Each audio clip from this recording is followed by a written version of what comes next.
Good morning, Algebra 2. Today we're going to look at the second part of section 15-1. The first part was a little bit long. I'm sorry about that. I think the second part will be a little bit shorter. We're going to do two things in this second video. One, we're going to be evaluating logarithmic functions using a scientific calculator, which we did part of that yesterday. And then the second part I want to do is not only do we want to use our calculator, but we want to go and use some word problems that deal with logarithmic models, okay? And the second part of this video is going to be the hardest part, but that is the one is really important because you'll see it in calculus. I'm sorry about that. You'll see that in chemistry. You'll probably see that in biology. You'll definitely will see it again in pre-calculus, okay? So take your textbooks and go to page 750. And we're going to be evaluating logarithmic functions using your scientific calculator. Now, once again, I did some of these problems already. Again, I'm going to hold you responsible to reading, but what I really want to focus on is on page 751, going down to the year turn. Do not let these guys confuse you, okay? Don't let them scare you, okay? They're not. It's all calculator work. So again, in the year turn, I'll let you read the other part, but in the year turn, using your scientific calculator, find the common logarithm now and the natural logarithm of the given number, okay? Now, before I move on, when they talk about a common logarithm, okay, this is a logarithm that has a base 10, all right? And you're going to see that on your calculator. You see that button right there? That's your common logarithm. That's base 10. That means if it was an exponential equation, that means it would have been 10 to the x equals y. That's what they're talking about. But here in a logarithm, which is the logarithm of this is the inverse of that exponential function of base 10, common logarithm is called your base 10. That's this button right here, log. Now, the natural logarithm is a base of e. That's this button right here, the ln button. That's natural log. And that's, again, that one is an example where your exponential equation is like that.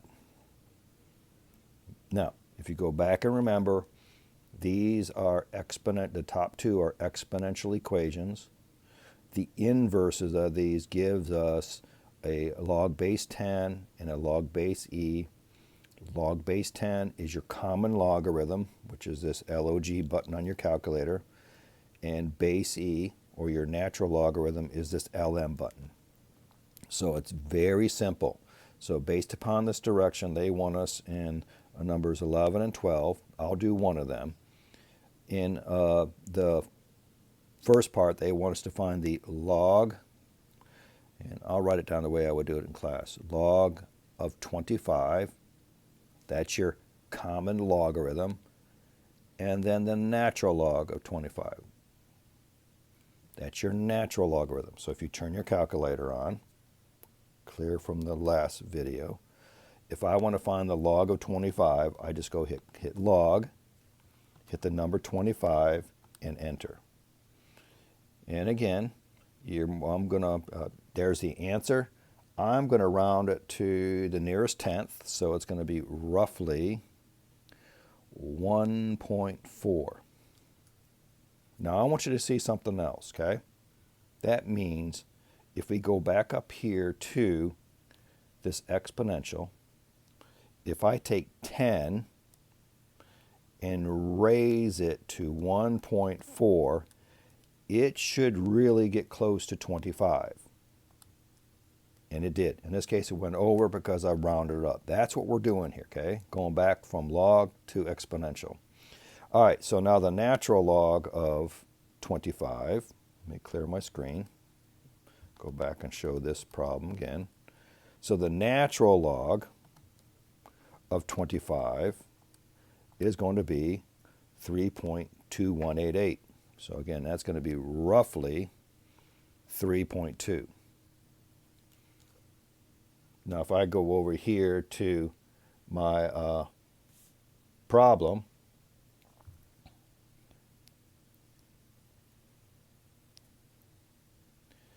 if I go back over to my problem, if I go up here, so if I go e, second e, raised to this case of our x, which is 3.2, I should get 25. Yep, it's close to it. So that is how you would do these problems. Now again, you know what? I made a little bit of an error, but no big deal. I'm gonna do it all over again. You know what I did? I didn't put a decimal point here. Again, no problem. I'll fix it right now. Again, I'll pretty much show you how to use your common logarithm. I'm just going to go back and redo this again. Even though what I just did here is okay. That's if our question is asking us, if our question was asking us what is the common logarithm of 25 and what is the natural logarithm of 25. But apparently my bifocals didn't see that that is 0.25. So I'm gonna redo this. No big deal. I'm sorry about that. Concept is still there. Bifocals are giving me fits, so let me use red because obviously I didn't pay attention. So the log of 0.25. All right, sorry about that. So let's clear this. So the common log of 0.25 is going to give us negative 0.602. So negative 0.60. And if you go back and do where I originally let my find the common logarithm of 25, if I go back up here, 10 raised to the negative 0.6 should give me close to a quarter, okay? I am so sorry about that. My bifocals are not working this morning. All right, so let's go to the natural log of 0.25, and we get negative 1.4. I'm rounding it to the nearest tenth. Again, same thing again.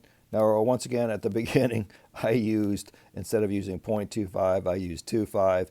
Again, we got the correct answer. I went back and plugged it in here. It just, Mr. Conish didn't pay attention to the decimal point. Oh. Well, like I said, 40 years from now, you guys will realize what Mr. Conish was going through. All right, now, the most important thing to run across this now is how to evaluate logarithmic models, okay?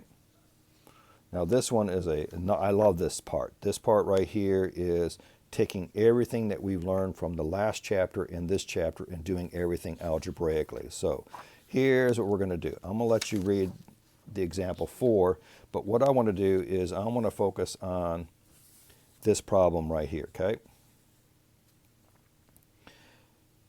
Lactobacillus acidophilus is one of the bacteria used to turn milk into yogurt.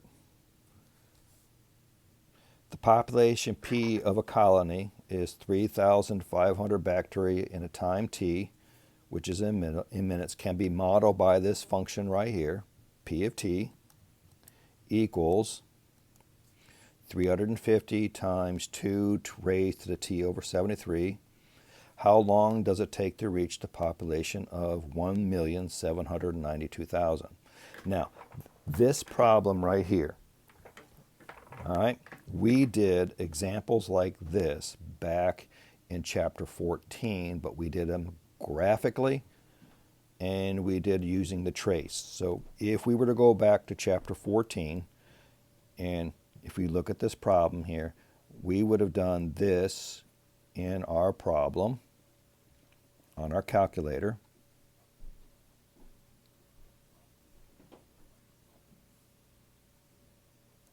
All right, you're probably saying, yeah, I remember that. And then we did this one right here.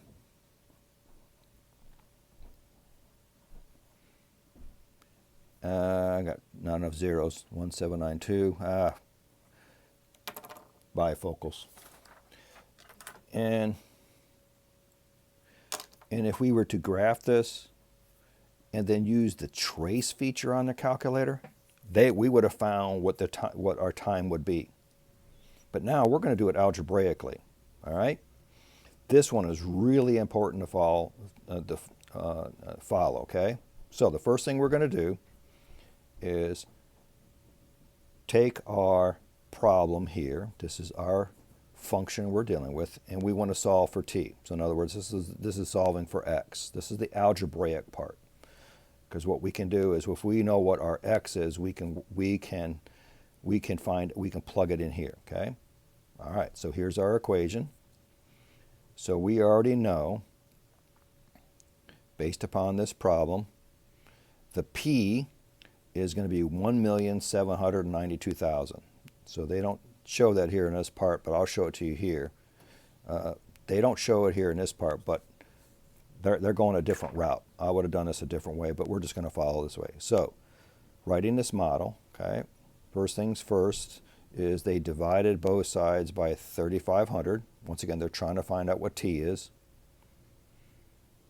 Then if you keep going on, now this is the cool part. You see how this is a base 2? Now to get rid of a base 2, we have to take the right-hand side and do the log base 2 of this example. And we do the same thing on this side. So if you look at now here at this part, we have taken and did the log base 2 on this side. And I'm going to put parentheses around this. And by taking the log base 2 of this side, that base of 2 gets eliminated. Are you all with me? Now the next thing they do is we're solving for t, so we have to get rid of the 73, so we multiply both sides by 73. Are you guys with me? We're almost done. I'm saying this is so much easier algebraically than graphically.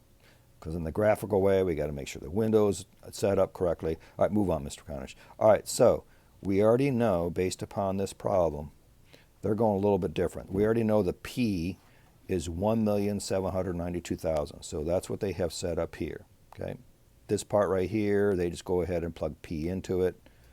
Now, the next part is all calculator work. All right. Now, again, I'm going to show you, there's just a couple ways of doing it, but let me just set this up and I'm going to show you what they did here. Okay.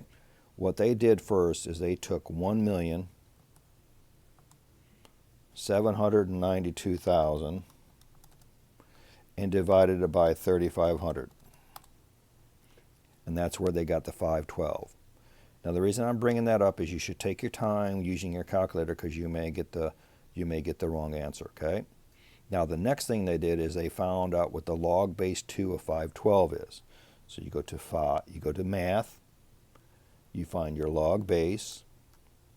We know it's a base of 2, and we want to find the base 2 of 512. So in other words, 2 to what power gives you 512? We know it's going to be 9. Then you take the 9 and you multiply it times the 73, and that's where they got 657. So right here is the time it will take for this amount of bacteria to reach 1,792,000. So it takes 657 minutes to get to that population. All right, so here it is. Now if we want to convert it to hours, you take your 657 and you divide it by 60, because there's 60 minutes in an hour. And it takes about 11 hours for this bacteria to reach this population. Again, this is interesting because if this was a yogurt shop, they've got to know this stuff so they know that their supplies are ready to roll. Okay? That is how you would do this problem. I find it to be a whole lot easier than doing it by the graph, than by using the graphing calculator. All right, let's do another example. And it goes to page 753. All right. The mass in milligrams of beryllium-11, which is a radioactive isotope, in a 500 milligram sample at a time of t in seconds is given by this equation. So in other words, see this here? The mass at a certain time of this beryllium will equal this.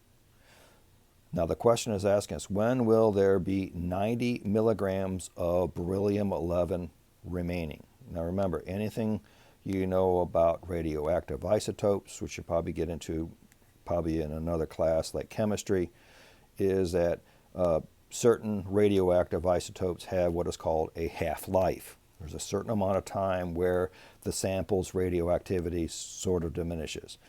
This problem is could be very applicational in the medical field, because sometimes there are medicines out there that doctors give to patients that have a certain half-life, where they have to be able to get that medicine in the person's body before the half-life or the effectiveness of the serum works. Okay, so here's how we got it. Now this one involves two parts. Okay, I got to cover it.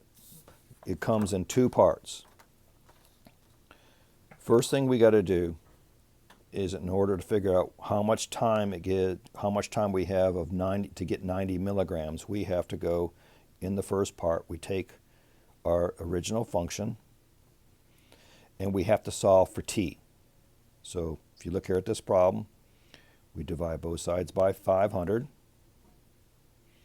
Then you look at the right hand side, we have a base of e. So to get rid of a base of e, we have to take its natural log. So if we take a natural log of the right side, all we're left with is negative 0.05 t. And then since we took the natural log on the right side, we have to take the natural log on the left side. That's what this part is right here. All right, so now the next part is solving for t. So we divide both sides by negative 0.05. So this right here is our equation to figure out how much time a certain mass of beryllium-11 is remaining. Now this one is based upon this equation, this function.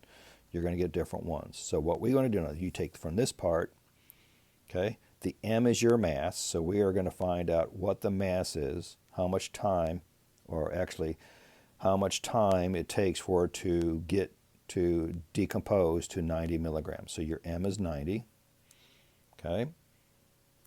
Using your calculator, it's very simple. You use your ln button, and we're going to divide it by 90 divided by 500, put a parentheses around that. So we're trying to find the natural log of 90 over 500, and then we're going to divide it by negative 0.05. And if you look at here, it takes 34, and I'm going to go around to the nearest 10, 34.3 seconds for this beryllium isotope to go from 500 milligrams to 90 milligrams. That is what this section is all about. Now the key is all over here. Okay. Now I'm going to let you guys try some of your examples on your own. And that is, in the nutshell, what section 15-1 is. You'll probably need to go back and look at these videos a couple more times, but I think you guys can handle it. All right, till next time, enjoy the math. 15-2 is next. Catch you later.